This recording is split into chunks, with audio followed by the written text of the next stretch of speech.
मोहम्मद अनवर खान हमारे साथ इस वक्त मुख्तसर बातचीत करने के लिए मौजूद है। हम आपको बताने की कोशिश करेंगे कि 11 साल बेमिसाल की तकरीबात हर एक डिस्ट्रिक्ट में मुनक्कद की जा रही है और आज यहाँ शाकवारा में भी 11 साल बेमिसाल की एक तकरीब मुनक्कद हुई जिसकी क़यादत मोहम्मद अनवर खान जो कि बीजेपी के सीनियर लीडर कर रहे थे। अनवर साहब, सबसे पहले आपका बहुत बहुत शुक्रिया। जिस तरीके से हम देख रहे हैं कि 11 साल बेमिसाल, कैसे देखते हो आप इस अल्फाज को?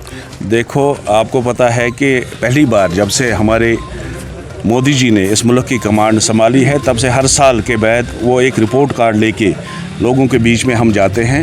आपने देखा होगा कोई गांव कोई देहात ऐसा नहीं है जहां हर साल, पिछले साल आपने देखा होगा कि 10 साल बेमिसाल जिसका नाम दिया था, आज 11वां साल हम मना रहे हैं। खासकर इसमें जो नई बात है विकसित भारत, जो मोदी जी ने वादा किया है कि मैं इस देश को, अपने भारत को विकसित बनाने के लिए, आज आपने देखा यहाँ पे इन जो हमारे यहाँ के बुज़ुर्ग नौजवान जितने भी लोग आए थे, इन्होंने भी एक संकल्प लिया आज कि मेरा भी पूरा जो ताउन रहेगा मोदी जी के साथ में विकसित भारत बनाने में। हर जगह ऐसे छोटे मोटे प्रोग्राम होते रहते हैं। और दूसरी बात, इसके साथ साथ में जो हमारा मोदी जी का काम है 1 साल का रिपोर्ट कार्ड, वो भी हमने लोगों को घर घर जाके देते हैं। यहाँ भी हमने बांटा है उसको। तो मुझे लगता है कि पहली बार, इससे पहले जब कांग्रेस की हुकूमत हुआ करती थी, अपोजिशन पार्टियाँ कोर्टों का दरवाज़ा खटखटाती थी, सुप्रीम कोर्ट में जाती थी पूछने के लिए कि ये जो आपका पैसा कहाँ से लाया और कहाँ खर्च किया। मोदी जी ही ऐसा बंदा है जो हर साल के बाद लोगों के बीच में रिपोर्ट कार्ड लेके जाता है कि साल में मेरी कारकर्दगी है वो कहाँ है और मुल्क को कहाँ से कहाँ तक लिया। आपने देखा हाल ही में जब यहाँ पे हमारे पहलगाम का वाक़ा हुआ, एक बुज़दिलाना हरकत वहाँ पे हुई, उसके बाद में ऑपरेशन सिंदूर जो लॉन्च किया मोदी जी ने, आपने देखा आज भारत इतना मजबूत है और इतने मजबूत हाथों में है। 21 ही मिनट में जो हमारा दुश्मन है उसका क्या हाल कर दिया। और उन्होंने जब हम पे रॉकेट और ड्रोन से हमला करने की कोशिश की, आपने देखा एक भी ड्रोन या एक भी रॉकेट अपनी आवाम पे गिरने नहीं दिया। इतनी टेक्नोलॉजी मोदी जी ने यहाँ पे लाई है और हर सेक्टर में अगर देखें तो मोदी जी ने बहुत तरक्की की है।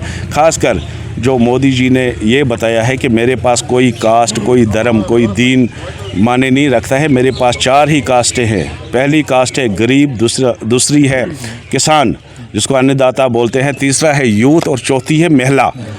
इन्हीं पे काम करते हैं और आने वाले वक्त में भी आप देखोगे कोई घर, आज मैं वसूख से बोलता हूँ आपके शाकवारा में, कोई घर यहाँ हमारे देश में, खासकर मैं कश्मीर की बात करूँगा, ऐसा नहीं होगा जिसको किसी न किसी स्कीम के ज़रिए मोदी जी ने जितने स्कीमें लाई हैं उसको फ़ायदा ज़रूर मिला होगा।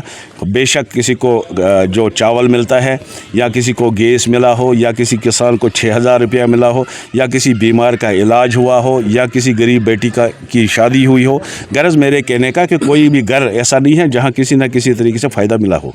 जिस तरीके से हम देख रहे हैं कि लगातार अगर हम गवर्नमेंट ऑफ जम्मू कश्मीर की बात करेंगे, खासतौर पर नेशनल कॉन्फ्रेंस की बात करेंगे, इलेक्शन मैनिफेस्टो में कुछ वादे उन्होंने किए थे कि आपको लगता है कि ज़मीनी सतह पर वो वादे फुलफिल हो जाएंगे? देखो, मैं तो अपोजिशन में हूँ, वो आवाम से आपको पूछना चाहिए कि जो उन्होंने बोला है कि वो उस पर वो कितना खड़े उतरते हैं। हाँ, कुछ चीज़ें उन्होंने जो करनी थी अपने लिए वो की। आपने देखा उमर साहब ने अपने लिए एक नया मोटर क्रेड ख़रीदा। उमर साहब ने MLA जितने उसके हैं उनके लिए नई गाड़ियाँ खरीदी है, उनके ऐश अशरत के लिए सब कुछ ख़रीदा है। मगर जो उन्होंने वादे किए हैं, मुझे लगता है उसमें अगर एक पैसा भी आप बोलोगे, मुझे नहीं दिख रहा है कि ज़मीन पे ना इनके दिमाग में आज की डेट में वो चीज़ें हैं। वो खाली लोगों को बहकाना, लोगों को गुमराह करना और अपनी ऐश अशरत जो है वो उनको बराबर है। लोगों का इनके पास इससे पहले ना वैल्यू थी और ना आज वैल्यू है। मगर लोगों को घबराने की ज़रूरत नहीं है। आज जो देश है वो मजबूत हाथों में है। गरीब किसान जो मैंने बताया, इनको कोई घबराने की ज़रूरत नहीं है। मोदी जी दिल्ली में बैठे हैं। आने वाले पंचायती इलेक्शन, क्या बीजेपी इलेक्शन लड़ने के लिए तैयार है और अपने उम्मीदवार जो है पंचायती इलेक्शन जो खड़ा देखो, बीजेपी कोई भी इलेक्शन लड़ने के लिए 24 घंटे तैयार रहती है। कोई भी इलेक्शन है, हम बिल्कुल लोगों के बीच में रहते हैं, हमारा काम है। आप देखते हो उन पार्टियों की तरह जब से इलेक्शन हुआ आप उनको ना वो दिया जला के आपको ढूंढना पड़ेगा। मगर बीजेपी ऐसी पार्टी है हर गांव में आज भी आपको मिलेगी, खाली इलेक्शन के टाइम में नहीं मिलती है। हम लोगों के बीच रहने वाले हैं, हम सेवा दल, हम सेवा के नाते काम करने वाले हैं। इसलिए हम साल के साल काम करते हैं, महीने के महीने काम करते हैं, दिन के 24 घंटे हम काम करते हैं। आपके अपोजिट जो पॉलिटिकल पार्टी से कह रहे हैं कि हिंदू मुस्लिम के नाम पे वो सियासत करते हैं, उनको ये जो संकल्प पत्र है है, मेरी आपसे दरख्वास्त रहेगी, जो ये बोलता है, खासकर जो हमारे ये MLA साहब हैं, उनको भी मेरी रिक्वेस्ट है, इसका फ़ोटो उठा के उनको भेज देना, फिर वो मेरे साथ बात करें इसमें क्या है, वो दुश्मन है या हम दुश्मन हैं। आखिर पर लोगों के लिए कोई पैगाम? लोगों पे बस लोगों को जैसे आज हम विकसित भारत के लिए मोदी जी का साथ देते आए हैं इन 11 साल में, इसके बाद भी मुझे उम्मीद है कि और ज़्यादा हम देंगे, तो विकसित भारत इंशाल्लाह मोदी जी का जो सपना है, जो भी सपने मोदी जी ने देखे थे वो बिल्कुल पूरे हो गए और इंशाल्लाह ये सपना भी पूरा हो जाएगा, क्योंकि आवाम की पूरी हिमायत मोदी जी के साथ में है।